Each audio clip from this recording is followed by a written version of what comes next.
Hi there, my name is Josh, and today we're going to talk about the Walrus audio lore. Not like the story of Walrus audio, it's this. It's a pedal called the lore.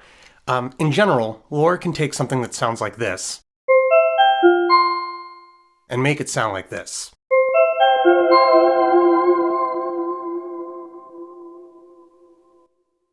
And we're going to go a little more in depth on how that works. Before we start, let's get one thing straight.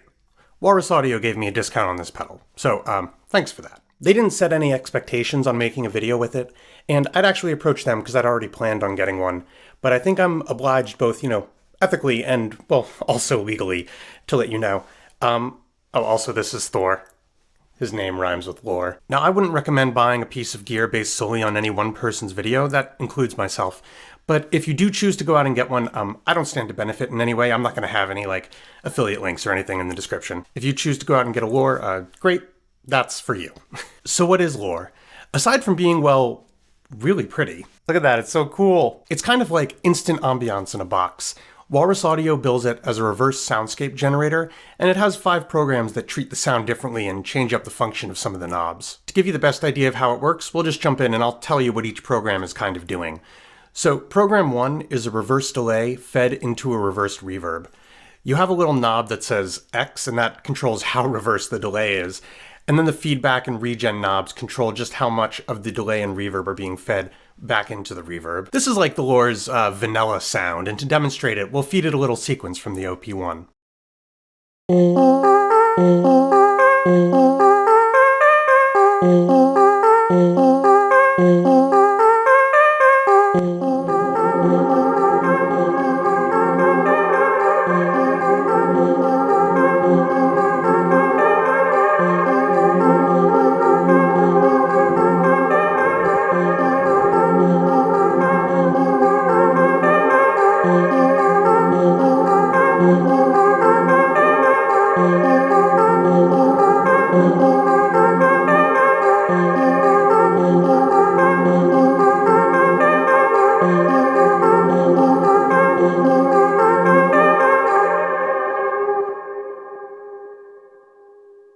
Very spacey, very chill. Along with the feedback and X knob, there's also a modulation knob that can modulate the reverb to give you just another layer of, cool character. Now, the next 2 programs, kind of giving the game away here, are going to be 2 of my favorites.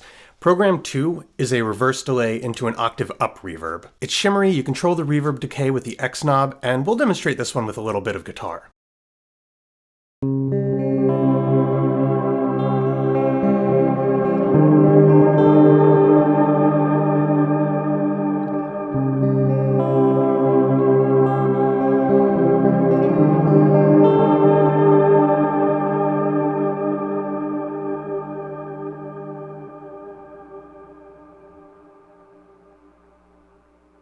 Program 3 is a reverse delay into an octave down reverb. So where the previous one was kind of bright and shimmery, this one is going to be a little bit darker and moodier. The regen knob brings in that lower octave, and it almost sounds like you've got a choir coming in to match whatever note you fed into it. I think this one deserves the Cadillac of synthesizers, the Casio... Ow. I hit myself in the head. The Casio MT68.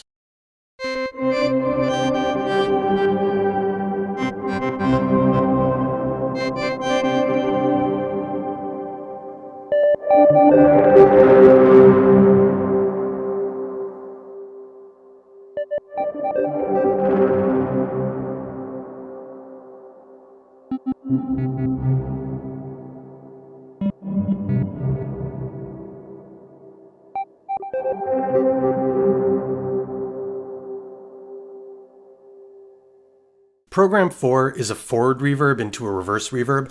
I would say this is the most subtle program on here, not quite as immediately crazy as the other ones. The feedback and regen knobs dial in higher and lower octaves, and instead of having the same kind of rhythmic textural quality that you get with delay, this is just all space all the time. We'll demo this one with the guitar again.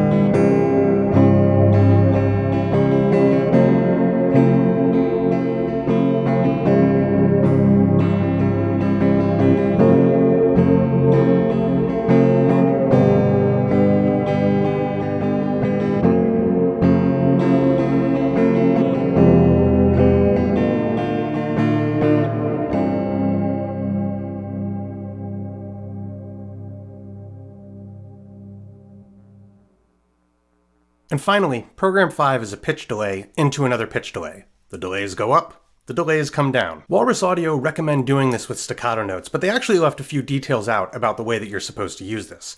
See, the way that you use this mode is with a Casio SK1's flute effect to get ripply sounds.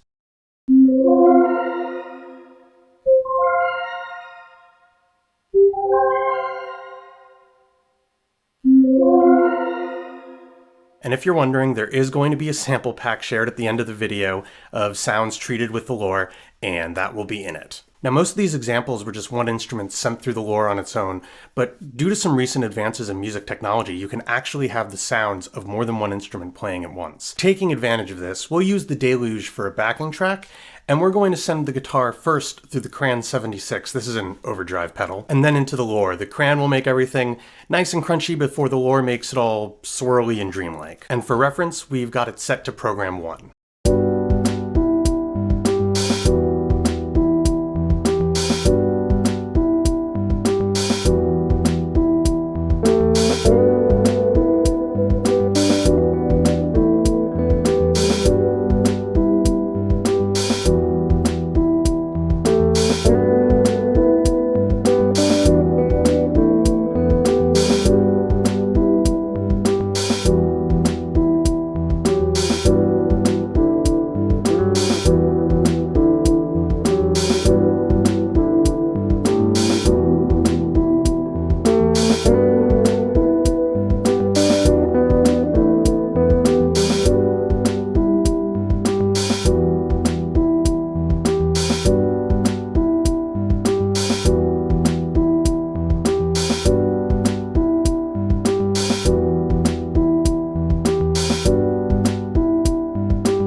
So now might be a good time to do a whole do I recommend the lure thing, and I mean, kinda?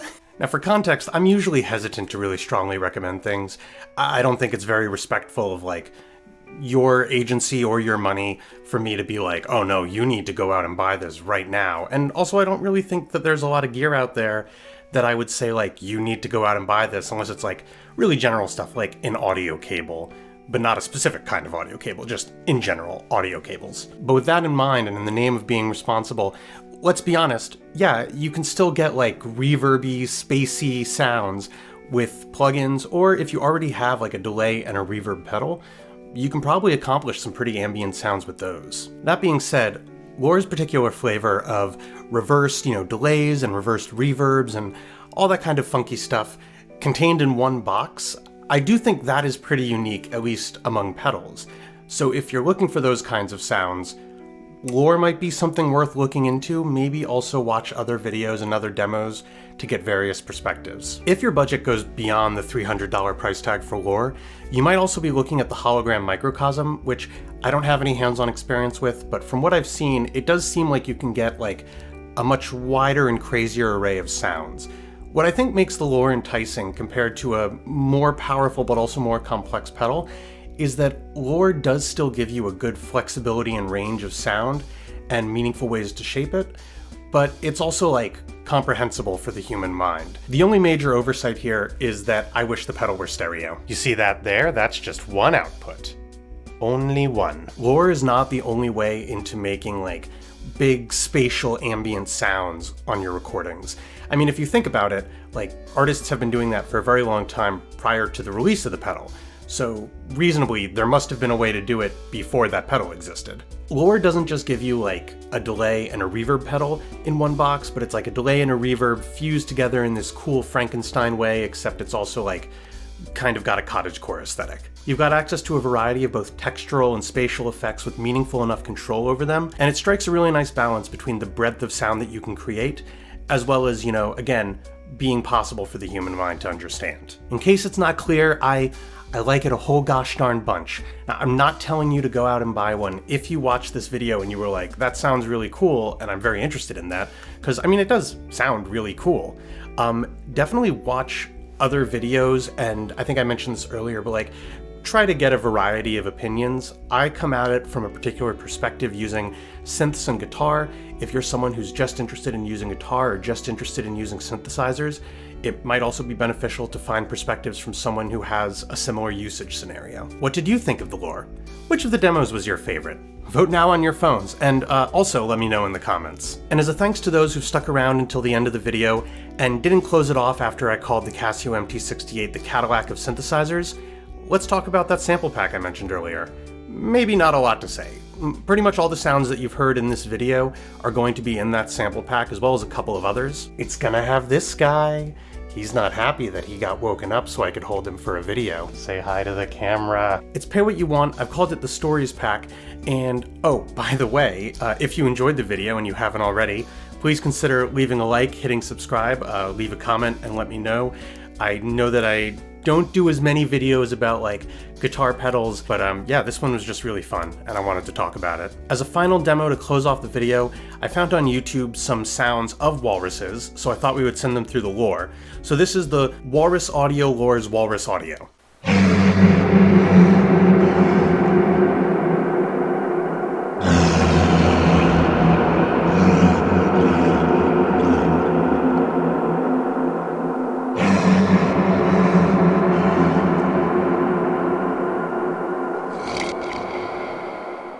That is how we're ending the video.